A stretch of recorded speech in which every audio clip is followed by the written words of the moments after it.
Greetings, ladies and gentlemen, and welcome to the Cranky Pundit podcast. I'm your host, Mike Morgan, the Cranky Pundit, and today, guys, I just want to go through the international break that us Irish fans have suffered once again. I didn't want to make this podcast on Saturday because it would come across too angry. Same story after the, who did we play? Gibraltar game. An absolute disgrace. I've been saying it for ages, and I'm not going to get angry about it. Everybody knows that listens to this podcast that I am firmly, since the very start, Stephen Kenny out.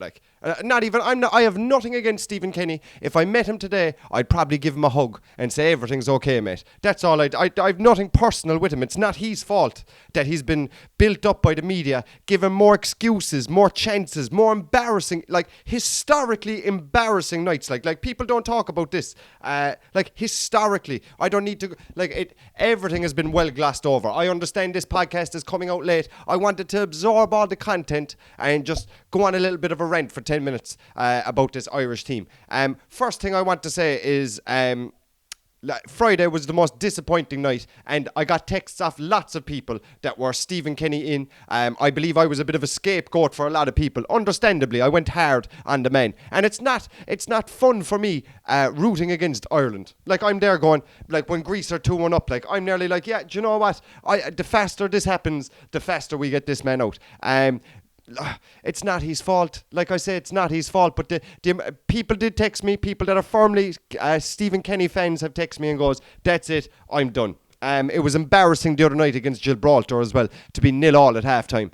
Me and my father discussed it before the game, and we were yeah, it's going to be 0-0 at halftime. The other team's going to get very tired because they're all part-timers. They're all part-time footballers, most of these guys. And think about how we got the goal against Gibraltar as well, guys. How we opened the scoring. It was either going to be 0-0 or the floodgates were going to open. The most Gibraltar can hope for is a 0-0. They won't score in the next 6 years of football. They won't score one goal. So the most they can hope for is a 0-0. And Stephen Kenny went with three centre-backs. Three centre-backs marking one dude that can't run up front, one, leave him with one. Johnny Egan to put that man in his pocket. All right, two, so if your job's under pressure and you don't want a historically bad result. But if I was him, I would have thrown the kitchen sink at it and tried to get a really impressive historic win. Try win 8-0. He has so many records for worst result, worst away result, worst home result, worst statistic as a manager. He's 29.41% is his win percentage. Worse than any other Irish manager. Worse than Steve Staunton. That's how bad it is. And I just thought against Gibraltar he should have thrown the kitchen sink at it and gone, do you know what, I'm going to try and make a record. I think our record is 7-0 against Malta years ago, maybe 8-0. I would go, do you know what, if I'm going to go down, I'm going to go down swinging. I'm going to go with 4 up front, 2 centre-backs, that's it. Everybody else in their half. Because like I said, if you watched any tape of Gibraltar, we're actually coming up with excuses for it. We're actually going, oh sure, France only won 3-0. Greece only beat them 3-0. What? So, hold on, no. I was at a game where Watford beat Liverpool 3-0, okay? And Liverpool went on to win the league that season, and then the Champions League. Are Watford European champions, so? That's literally what conversations I used to have in junior infants with people. Well, Man United beat Leicester 1-0, and Leicester drew, so Leicester are better Man United. Stupid shit, do you know what I mean? Play the game on its merits, just like the France game. Even the best thing we can say about them is the France night. What? The night we lost 1-0 to a team who looked like genuinely that they had somewhere better to be. And I'm not going in hard here. That France team looked like the whole game. I'd love to see Mbappe's running stats for that game. I'd say 0.9 kilometers is what he ran, and we're all there, we put it up to the World Cup finalists. We didn't. They couldn't. They were there. I got back to the hotel, had a pint and went to sleep. Never thought about that game again. And we're going on about it like it's a triumph, like we could keep it in. Ireland never got big results against big teams. That's what we do. Even under Mick McCarthy, Martin O'Neill. Did we not beat Italy, no? Did we not beat Germany, no? Oh my God, these podcasts are just a rant. No, they're a rant. They're the same thing. They're the same. You could go over every international break. I'm firmly against the man. But it's amazing, and I'm actually astonished of the amount of influence that the media has had. I'm actually noticeably seeing them track back on what they're saying. But this is the worst statement. A lot of people are saying, right, that we had no chance of beating Greece on Friday night. They goes, I couldn't understand. Greece are ballers. They're ballers, like. Do you know, what are you on about? Gus Poyet is a genius. Gus Poyet got sacked from every club he's ever been at. Like, I do not get... What? Do you know, they're ranked 3 places below us. The bookies had us at like 5-2. What world do you live in that you think we can't beat Greece? I honestly was confident before. Listen to my podcast before. I was actually confident. I thought he'd go with the right team, not Smallbone. Who the fuck is Smallbone? And why did he play again the other night? Like, he was taking crosses, all the corners, all the free kicks. Like, what? Like, the man, the setup was wrong. Doherty as well. Doherty, don't play, like, genuinely, if you're going to have that attitude, don't bother playing for us, boy. That red card, like, what are you doing, like? Do you know what I mean? You played like shit, frustrated. I get it. Like, you're getting sent off. We've Gibraltar the next day. Like, don't take him for granted. We had nothing in the first half against Gibraltar. Nothing. And we needed Doherty's wit. Like, and he's getting sent off against Greece. And he just has a ticket after him. Then, yeah, it was a red card. It was a red card. Stephen Kenny then going on after about how the red card decision. The red card decision had nothing to do with it. It was the last moments of the game. Like, it had nothing to do with the result. I know I'm scattered, I'm going on about everything, but I've so much to say about the whole thing. Like I said, there was people coming out going, I cannot believe people thought that we could beat Greece. I honestly thought we could. And I've been the biggest Kenny out dude of all time. I honestly thought this away result, I thought, now's the time, Stephen Kenny. I want you to do well. Away to Greece. Hey, even a draw. He's set up, lads, like Barcelona against Levante, and we're Barcelona. That's how he set up. He was like, just did not understand that the Greeks are good in Greece. Do you know? Set up a bit defensive, go long. They did go long, just had nothing to offer. Adam Ida was shocking. The players did leave him down as well. Like, the players do need to look at it and go, oh my God. Well, like, yeah, I let the team down. I didn't play well. Doherty has to look at himself. Smallbone can't do, like, it ain't Smallbone's fault either, like. Do you know?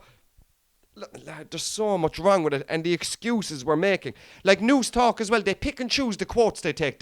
15 times over the weekend now they've said, Liam Brady has said this is the worst Irish team that's ever been, like as in players-wise, so it's not Stephen Kenny's fault. Why aren't you taking Damien Delaney's quotes? Why aren't you taking Richard Dunn's quotes? Why aren't you taking Brian Kerr's quotes? You're just literally saying the one quote you can to save Stephen Kenny. I disagree completely, and I love Liam Brady. I disagree completely on what Liam Brady said about this being the worst Irish team of all time. I think this is one of the most exciting teams of all time. Honestly, Evan Ferguson. We've 2 class goalkeepers. Do you know what I mean? John Egan's a Premier League defender. Collins just got signed for Wolves for 25 million. Premier League defender. Do you know? We've good defenders, like. Right back, Seamus Coleman, no, he's getting old. Doherty, plays for Atletico Madrid. Do you know? Like, we don't have Josh Cullen, Premier League centre midfielder now at Burnley, like. Premier League standard. I actually like Josh Cullen. I think he's a baller, right? Malumbi, player of the season at West Brom. Who like, you know, our yo-yo club, but look, it's international football, we'll take it. That's better than prime Jeff Hendrick. Do you know what I mean? Josh Cullen has the potential to be better than the Keith Andrews and the Glenn Whelans. Like, you're going on that this is not the one. This is the Evan Ferguson, like, unbelievable talent. Like, do you know, we've actually something to play off for the first time since Robbie Keane. Do you know? Like, I don't get where this is the worst team, and now we're making that as an excuse. Get this man out today. Get him out. And this is the other excuse as well. Who do we get? How is that an excuse to keep a man in the job? Who do we get? Any person that says, who do we get, though, just doesn't know enough about football to have an opinion to just think for themselves. They're like, oh, it's a budget of 150 grand. It's only 150 grand because Stephen Kenny signed a contract for 150 grand and was delighted that he was getting 150 grand. I'm sure if there's a top-class manager that wants to take the Ireland job, we'll come up with $500,000, $1 million. With no problem. The only reason it's 150 grand is because you don't pay Stephen Kenny more than 150 grand. You don't, like. He's not taking a wage cut for this, like. Stephen Kenny's some man for only taking 150 grand. No, that's what he's worth. That's double his value, like. That's the only reason. It's not like we're offering Antonio Conte 150 grand. Oh, he won't come for 150 grand. We have the money. It's just you don't give Stephen Kenny more than that money. Like, that's the understanding. People are crazy to think that that's all we have is 150 grand. No, I'm sure he'd be earning more than it if he did well the last campaign. His new contract to go up in money. He get a pay rise. If he qualified this campaign, it will go up in money. Then he's getting $500,000 a year. That's how it goes, guys. It's not like we don't have the money. I understand if FAI is bankrupt, we're playing games at the Aviva, just trying to get the money in, trying to recoup. And I get it. It's a bedding in process. I totally get it. But I promise you, Ireland as a nation, if you needed 500 grand a season for a top class manager to $1 million, we come up with it. People would come up with it. We've come up with it for Trapattoni. We came up with it for, like, anybody you want. We did it, like, you know? And it's outside money. Like, there was actually a rich guy from a multi-millionaire that was paying Trapattoni's wages. Nothing to do with the FAI, I don't think. So we will come up with the money. It's not like we don't have it. This is one of the wealthiest nations in the world, Ireland. Like, we have money. It's not like we're playing. We have one of the coolest stadiums I've ever seen or been in my life. I love it. It's like a spaceship. I love the Aviva Stadium. Our jersey's cool. That's another thing. We don't have sponsors on our jersey. There's your 150 grand. No, he's been in charge 3 years. We've lost a sponsor. 3 years ago, we lost a sponsor. Haven't got a sponsor. The ladies' team have Sky sponsoring them. That's how much they're on the map. Get rid of this man. Bring in someone that brings in sponsorship, i.e. a top-class manager. Spend money to make money, baby. And then Sky might come in and go, I'll give you €1 million just to put you on the top. Do you know what I mean? On your logo. I'll give you €1 million a year. There you go. Half of that then towards a top-class manager, or all of it. And there's your $1 million.